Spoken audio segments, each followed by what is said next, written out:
الحمد لله نحمده ونستعينه ونستغفره ونؤمن به ونتوكل عليه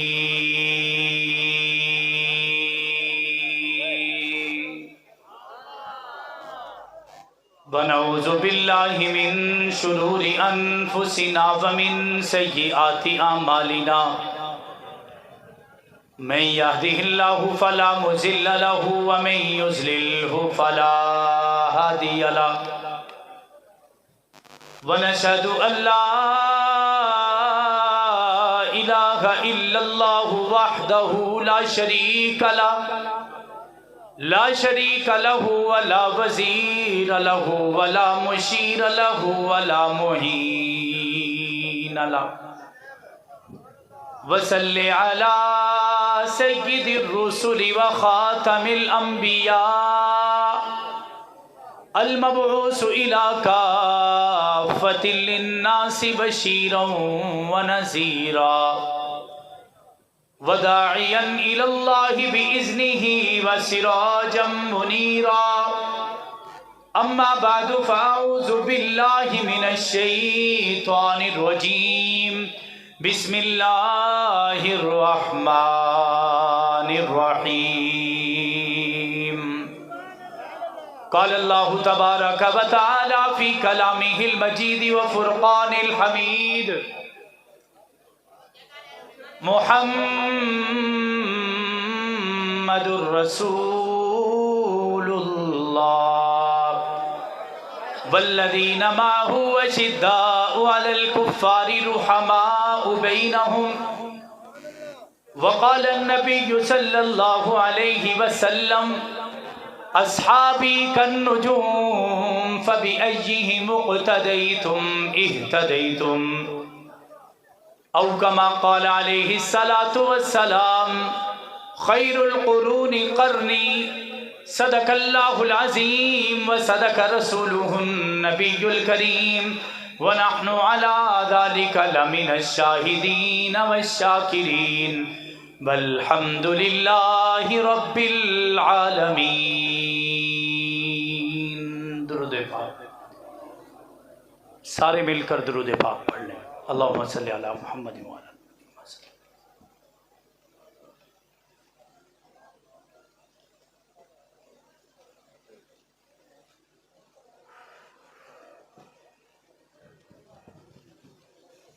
ہر صبح مکافات کی شاموں کے لیے ہے، ہر صبح مکافات کی شاموں کے لیے ہے، دنیا دل نادار کے کاموں کے لیے ہے. آقا تیرے دشمن کا ٹھکانہ ہے جہنم، کہو بے شک. دیوانہ بولے گا، جھنگوی کا دیوانہ بولے گا. آقا تیرے دشمن کا ٹھکانہ ہے جہنم، اور جنت تو صحابہ کے غلاموں کے لیے ہے. اللہ نہ ہدایت دے جب تک بے عقل و بصیرت کیا جانے. اللہ نہ ہدایت دے جب تک بے عقل و بصیرت کیا جانے. صدیق کا رتبہ کیا سمجھیں، فاروق کی عظمت کیا جانے. اللہ اللہ قسمت کے دھنی داماد نبی عثمان غنی. اللہ اللہ قسمت کے دھنی داماد نبی عثمان غنی. کیا بیت رضوان یاد نہیں، یہ ان کی فضیلت کیا جانے. یہ شیر خدا کا نام نہ لیں، اسلام سے ہم کو دھوکہ نہ دیں. یہ شیر خدا کا نام نہ لیں، اسلام سے ہم کو دھوکہ نہ دیں. جو سینے پیٹنے والے ہیں شیروں کی شجاعت کیا جانے. انتہائی واجب الاحترام، قابل صد احترام برادران اسلام، عزیزان ملت، باپردہ سماعت فرمانے والی عزت دار ماؤں، بہنوں، بیٹیوں، آج دوسری مرتبہ آپ کی اس جنازہ گاہ میں سالانہ پروگرام پر چند ایک باتیں پیش کرنے کی سعادت حاصل کر رہا ہوں. آج کافی عرصے کے بعد دوبارہ اس پروگرام میں حاضری کا شرف حاصل ہو رہا ہے. میرا دل غمگین بھی ہے اور اللہ رب العزت کا مشکور بھی ہے کہ آج ایک مرتبہ پھر میں اپنے گھر میں آیا ہوں. جھنگوی کے دیوانے گھروں سے نکل چکے ہیں، نکلے ہیں یا نہیں نکلے؟ جھنگوی کے سارے دیوانے بیٹھے ہیں تو ذرا بلند آواز سے کہہ دیں سبحان اللہ، اور بلند آواز سے کہہ دیں سبحان اللہ۔ کوئی سیاسی جلسوں میں مصروف ہوگا، کوئی سیاست میں مصروف ہوگا، آؤ دیکھو یہاں پہ آ کر پتہ چل رہا ہے جھنگوی کل بھی زندہ تھا، جھنگوی آج بھی زندہ ہے یا نہیں ہے یا نہیں ہے؟ آپ تمام حضرات کا شکریہ، آپ کے ساتھ ساتھ ان تمام لوگوں کا جنہوں نے اس پروگرام کو سجایا۔ میں یوں کہوں گا کہ ان کے پسینے کے ساتھ ان کا خون بھی نکلا، انہوں نے دن رات محنت کی۔ گزشتہ سال میں تونسا شریف کے اندر ہونے والے اس عظیم الشان پروگرام کے بعد، اس کے بعد آنے والی آزمائشوں کے بعد، اس کے بعد آنے والی سختیوں کے باوجود 7-8 سال سے نیشنل ایکشن پلان کی صعوبتیں برداشت کرنے کے باوجود، جیلوں میں ہتھکڑیاں پہن کر اسی سال کے اندر جیلوں کے سلاخوں کو چومنے کے باوجود، اپنے پاؤں میں بیڑیاں سجانے کے باوجود، اس جہاں میں بیٹھے والے ان دیوانوں سے کوئی پوچھے تو یہ جواب دیں گے کہ ہمارے دلوں میں صحابہ کی عزت کوٹ کوٹ کر بری جا چکی ہے، ہمارے دلوں میں صحابہ کی عزت، صحابہ کی عظمت، اہل بیت اطہار کی رفت کوٹ کوٹ کر بری جا چکی ہے۔ اگر 365 پچھلے دنوں کے اندر اگر کوئی جیل آئے گی تب بھی ہتھکڑی آئے گی، تب بھی جیلوں میں جانا پڑے گا، تب بھی نیشنل ایکشن پلان برداشت کرنا پڑے گا، تب بھی ضرب عذاب سہنا پڑے گا، تب بھی آج سے 35 سال پہلے حق نواز جھنگوی کے ہاتھوں میں ہاتھ ڈال کر ہمارے بزرگوں نے جو وعدہ کیا تھا، آج انہی کی اولادیں، آج انہی کے بچے یہاں پر اکٹھے ہو کر اپنے بڑوں سے کیا ہوا وعدہ دوہرا رہے ہیں اور دنیا کو، ایوان کفر کو یہ بتا رہے ہیں ہمارے دلوں سے دل نکالا جا سکتا ہے، صحابہ نہیں نکالے جا سکتے، ہمارے جسموں سے روح نکالی جا سکتی ہے، حسین نہیں نکالے جا سکتے، حسن نہیں نکالے جا سکتے، امیر معاویہ نہیں نکالے جا سکتے۔ جتنا ستم بڑھتا جائے گا ہمارے جسم سے حسینیت کے اتنے نعرے بلند ہوتے رہیں گے۔ تکبیر! جھنگوی تیرا قافلہ، ہاتھوں کو بلند کر کے، جھنگوی تیرا قافلہ جب تک سورج چاند رہے گا، جب تک سورج چاند رہے گا، جب تک سورج چاند رہے گا، جھنگوی تیرا قافلہ، نعرہ نعرہ نعرہ سنی۔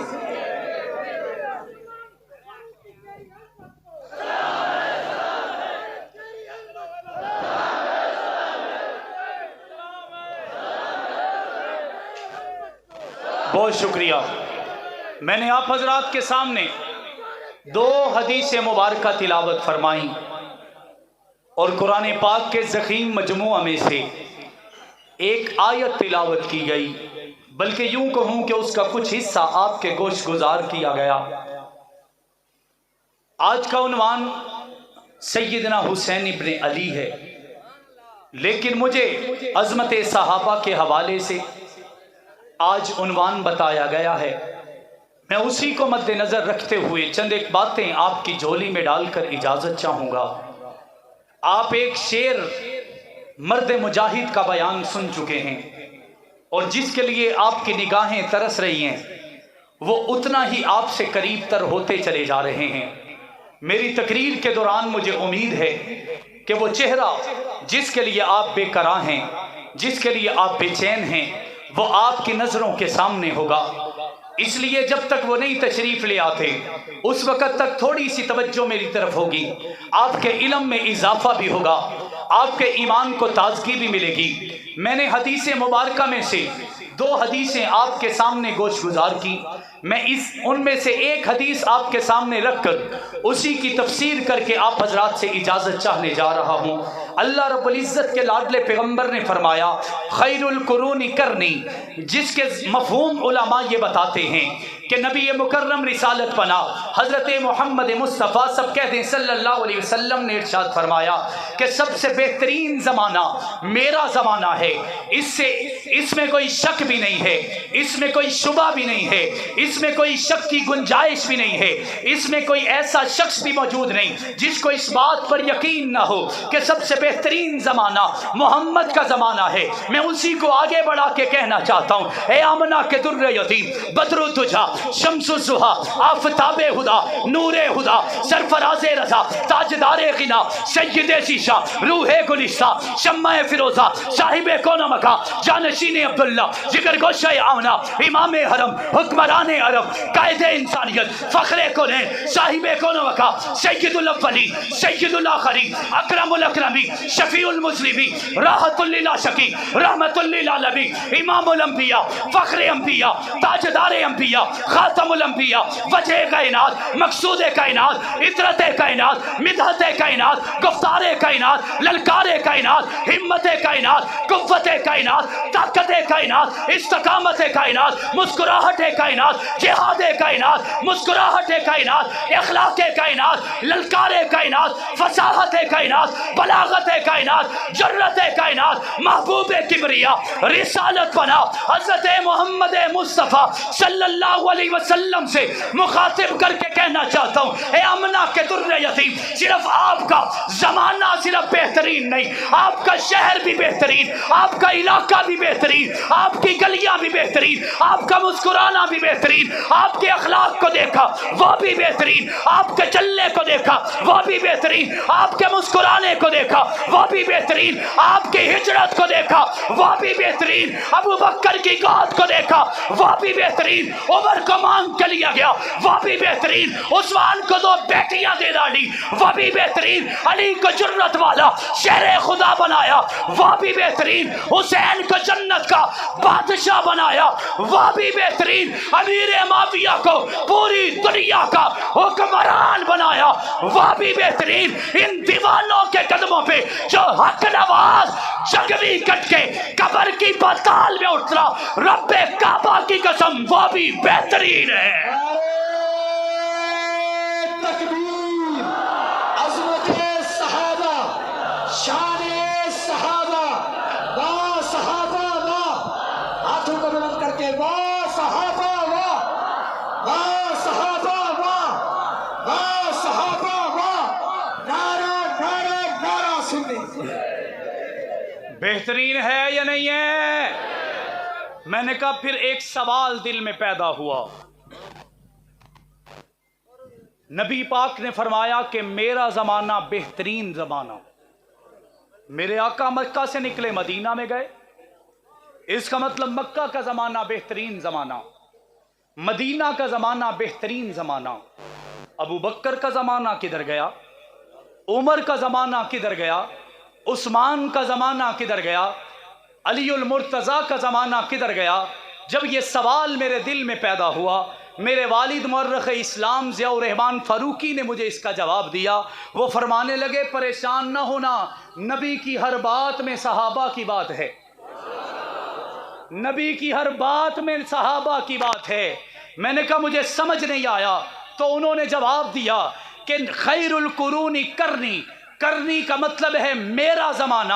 میرے بابا کہنے لگے اسی میں اگر کوشش کرو گے تو پتہ چلے گا کہ میرے نبی فرما رہے ہیں خیر القرون کرنی، سب سے بہترین زمانہ میرا زمانہ۔ میں نے کہا مجھے سمجھ نہیں آئی، تو میرے والد شہید نے جواب دیا کہ کرنی کا مطلب میرا زمانہ۔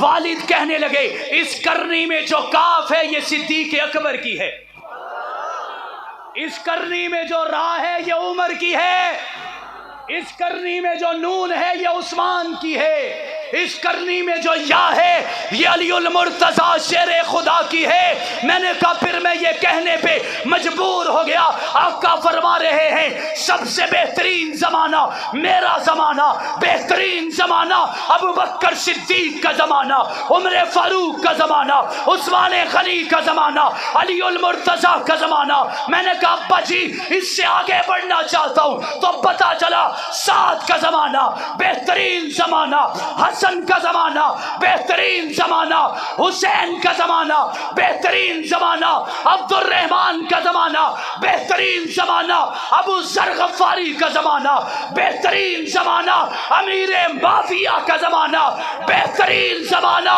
جس سے فیض لے کر آج تنسا کے لوگ صحابہ کی عزت کے نعرے لگا رہے ہیں۔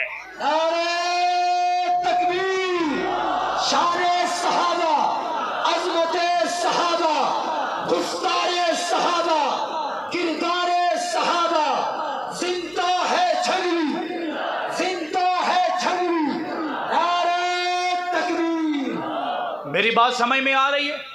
ذرا بلند آواز سے کہیں سبحان اللہ۔ جتنے بیٹھے ہیں وہ سب بولیں، بلند آواز سے کہہ دیں سبحان اللہ۔ میرے والد کہتے ہیں میں نے تورات کو پڑھا، کہو سبحان اللہ۔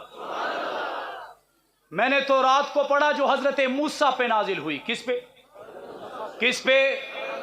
ہونا تو یہ چاہیے موسیٰ کی کتاب ہے، موسیٰ کا کلام ہوتا، موسیٰ کی بات ہوتی، موسیٰ کی گفتار ہوتی، موسیٰ کی للکار ہوتی، موسیٰ کی یلغار ہوتی، موسیٰ کے صحابہ ہوتے، موسیٰ کی باتیں ہوتی۔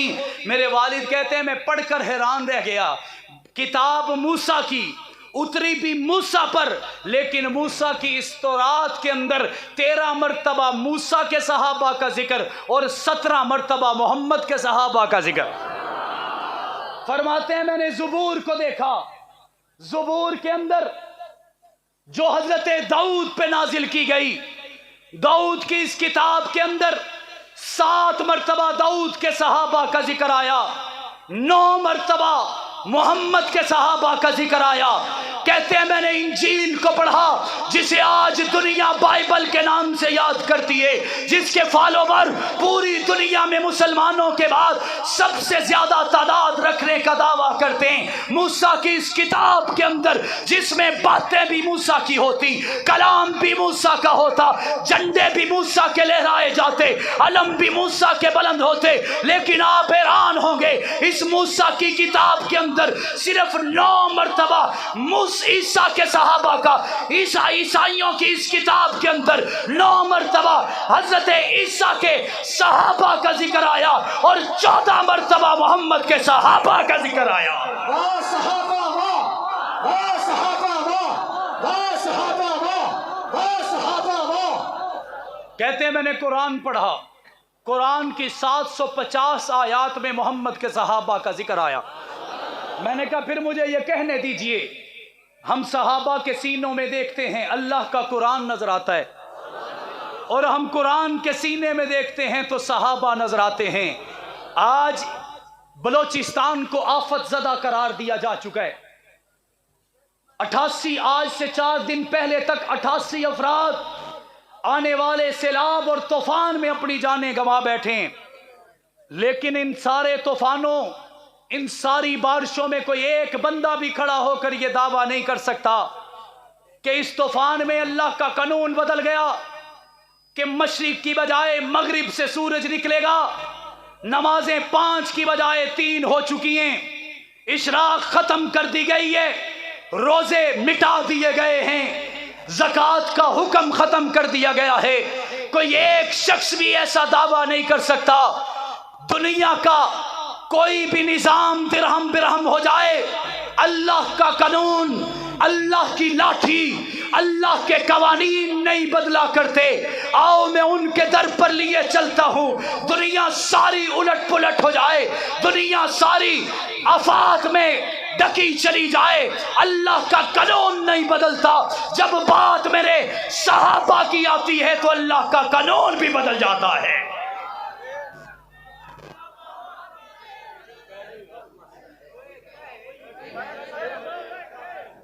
میں نے پہلے اسی وجہ سے بات شروع کرنے سے پہلے آپ سے کہا تھا تشریف رکھیں، جن کا انتظار ہے کم از کم میں آپ کو ان کے ساتھ ملنے میں انتظار نہیں کرواؤں گا، لیکن جو میں آپ کے لیے آیا ہوں تو تھوڑی دیر بیٹھ کر میری بات سنیے۔ میرا حق بنتا ہے کہ میں 8-10 گھنٹے کا سفر کر کے آپ تک پہنچاؤں۔ تشریف رکھیے، تشریف رکھیے۔ جو جنگوی کے دیوانے ہیں ذرا بلند آواز سے کہہ دیں سبحان اللہ، ایسے نہیں ذرا شدت سے کہہ دیں سبحان اللہ۔ جو ہمارے پاس آ چکے ہیں، ایک نے 18 مہینے جیل کاٹی، دوسرا ابھی بھی اپنے جسم میں صحابہ کے لیے گولی اٹھائے پھر رہا ہے، اسی کی محبت میں آ کر سارے مل کر کہہ دیں سبحان اللہ۔ آپ وعدہ کریں اب نہیں اٹھیں گے، ٹھیک ہے؟ آئیں گے تو آپ کو پتہ چل جائے گا۔ میں بات کر رہا تھا، دنیا میں کچھ بھی ہو جائے اللہ کا قانون نہیں بدلتا، اللہ کا قانون۔ لیکن جب سامنے صحابی ہو، ایسے نہیں بلند آواز سے، جب صحابی ہو، سابقون الاولون من المہاجرین والانصار میں سے بھی نہ ہو، عام صحابی، اللہ کا قانون بدل جاتا ہے، اور ایسا بدلتا ہے کہ قیامت کی صبح تک اس کی بات کو ماننے کے لیے اللہ کے احکامات آتے ہیں۔ میں اسی پر ایک واقعہ پیش کر کے آگے بڑھ رہا ہوں۔ میرے آقا کے صحابہ میں ایک صحابی کا نام ہے بسرا بن عباس۔ کیا نام ہے؟ سارے دوہرا دیں، جو صحابہ کا عشق لیے بیٹھے ہیں وہ ذرا بلند آواز سے، بسرا بن عباس۔ عام صحابی ہیں، مزدور صحابی۔ ہمارے ہاں مزدوری لوگ مختلف طریقوں سے مختلف اوقات اور انداز میں کرتے ہیں۔ ایک کروڑ پتی ہے، وہ بھی اپنی بزنس کی چیئر پر بیٹھ کر کہے گا میں مزدور ہوں۔ ایک لکھ پتی ہے، وہ بھی اپنے کاروبار کی مسند پر بیٹھ کر کہے گا میں مزدور ہوں۔ ایک بوجھ اٹھا کر کہے گا میں مزدور ہوں، ایک غلہ اٹھا کے کہے گا میں مزدور ہوں، ایک مستری بن کے کہے گا میں مزدور ہوں۔ آئیے میں اس صحابی کے قدموں میں لیے چلتا ہوں، میرے الفاظ ضائع مت کیجئے گا۔ حضرت بسرا بن عباس وہ صحابی ہیں جو لوہا کوٹا کرتے ہیں۔ کیا کرتے ہیں؟ کیا کرتے ہیں؟ اور سب سے زیادہ مشکل مزدوری یہی ہے، سب سے زیادہ مشکل مزدوری۔ یہ کون بول رہا ہے؟ کیا کر رہے ہیں آپ؟ میں نے سمجھ لیا اتنے سال کے بعد آپ نے قائدین کو اکٹھا کیا، اس کا مطلب یہ نہیں ہے کہ آپ ایسے ہی بولتے رہیں۔ صحابہ کی بات ہو رہی ہے، کوئی سیاست کے قصے نہیں چل رہے۔ توجہ سے سنیے، سٹیج سے اب کوئی نہ بولے۔ حضرت بسرا بن عباس لوہا کوٹتے ہیں۔ کیا کرتے ہیں؟ ساتھ دیں گے، کیا کرتے ہیں؟ مزدوری پہ نکلے، سارا دن مزدوری کی، شام کو مسجد نبوی میں مغرب کی نماز پڑھی، نماز سے فارغ ہوئے، پتہ چلا کہ رمضان کا چاند نظر آ چکا ہے۔ وہاں پہ چاند نظر آتا تھا تو صحابہ کی رمضان کے چاند کے بعد ہی عید شروع ہو جاتی تھی، لیکن آج ہمارے ہاں الٹ ہے کہ ہمارا کاروباری سمجھتا ہے یار رمضان نو ہونا ہی نہیں چاہیے، رمضان آونا ہی نہیں چاہیے، کاروبار ٹھنڈا تھی ویندہ ہے۔ لیکن میں محمد کے صحابہ کا ذکر کر رہا ہوں، وہ چاند عید کے سے پہلے رمضان کے چاند کو اپنے لیے عید سمجھتے ہیں۔ رمضان کا چاند نظر آ گیا، ہم آج سحری فجر سے پہلے، اذانوں سے پہلے کرتے ہیں، اسی وقت کرتے ہیں، اسی وقت کرتے ہیں نا۔ اس وقت سحری اس وقت نہیں تھی، عشاء کی نماز ادا کی جاتی، نماز کے بعد سارے لوگ سحری کھاتے، کھا کر سو جاتے، اس سونے کے وقت سے لے کر اگلی نماز مغرب تک روزے کی حالت رہتی، یعنی 21 سے 22 گھنٹے کا روزہ رکھا جاتا۔ لیکن میں قربان ان صحابہ کے قدموں پر، آج انہی صحابہ کے ماننے والے تو ضرور ہیں، لیکن روزہ رکھ کر، ٹھنڈی مشین لگا کر، اے سی چلا کر، ایئر کولر کے نیچے بیٹھ کر کاروبار ختم کیے بیٹھے ہیں، اپنے سارے معاملات مٹائے بیٹھے ہیں۔ آؤ محمد کے صحابہ کو دیکھو، یہ وہی رمضان کا مہینہ ہے، اسی رمضان کے مہینے میں اللہ کی طرف سے پہلی مرتبہ پکارا گیا کہ اسلام کی سربلندی کے لیے اسی رمضان میں نکلنا ہے۔ رب کعبہ کی قسم، بدر لگائی گئی، صحابہ نکلے، بدر قائم کی گئی، صحابہ نکلے، جنگ لڑی گئی، صحابہ نکلے، تلواریں بھی نہیں تھیں،